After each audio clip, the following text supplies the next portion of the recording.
Win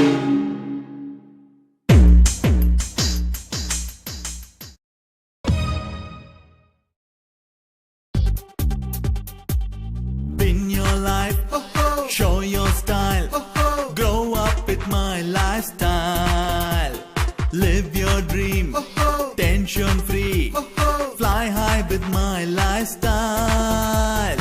Jeeto life, Geo life, bindaas ho lifestyle. सपनों को जीना है, come and join my lifestyle.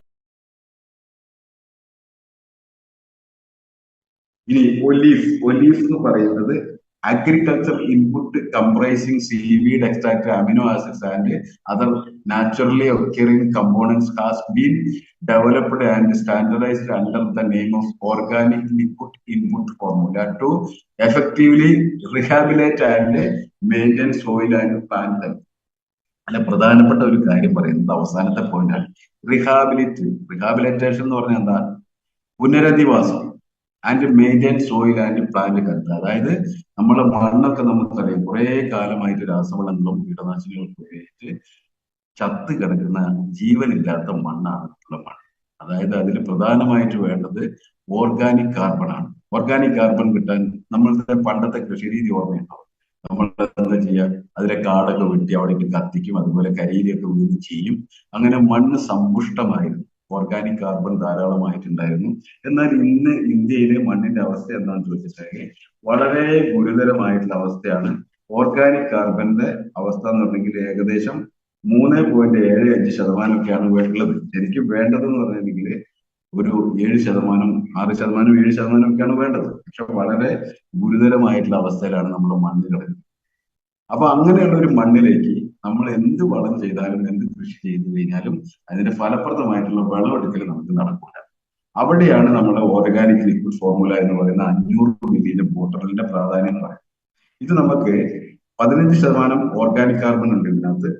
അതുപോലെ തന്നെ ഇത് നമുക്ക് എന്താ വെച്ചിട്ടുണ്ടെങ്കിൽ ഇത് ഇലയിൽ തളിച്ചു കൊടുക്കാനും അതുപോലെ തന്നെ മണ്ണിൽ ഒരു ഒലീഫ് എന്ന് പറയുന്നത് 250 ലിറ്റർ വെള്ളത്തിലേക്ക് മിക്സ് ചെയ്തിട്ട് ഇലയിൽ തളിച്ചു കൊടുക്കുന്നതിനോടൊപ്പം തന്നെ ആ സ്പ്രേ സൊല്യൂഷൻ നമ്മൾ അതിന്റെ സ്പ്രേ ചെടികളിൽ ചുറ്റും മണ്ണിലും കൂടെ പിടിച്ചു കൊടുത്തിട്ടുണ്ടെങ്കിൽ വളരെ മാറ്റങ്ങൾ ഉണ്ടാവും. നമ്മൾ കൊടുക്കുന്ന എല്ലാ വളങ്ങളും എടുക്കാൻ അത് ആഗിരണം ചെയ്യാൻ പറ്റുന്ന ഒരു രീതി മണ്ണിനെ മാറ്റിയെടുക്കാം.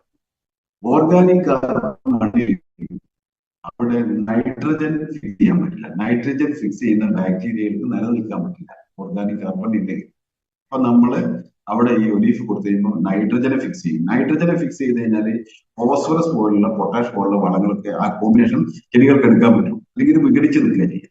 അപ്പൊ ഇവിടെ നമ്മൾ ഓർഗാനിക് കാർബൺ ഒലീഫ് കൊടുത്തു കഴിഞ്ഞിട്ടുണ്ടെങ്കിൽ നൈട്രജനെ മണ്ണിൽ ഫിക്സ് ചെയ്യും. നൈട്രജനെ ഫിക്സ് ചെയ്യുമ്പോൾ സ്വാഭാവികമായിട്ട് ഫോസ്ഫറസും അതുപോലെ പൊട്ടാഷ് വളങ്ങൾക്ക് ദീർഘകാലം മണ്ണിൽ നിലനിൽക്കുന്നു. നൈട്രജൻ അങ്ങനെയല്ല.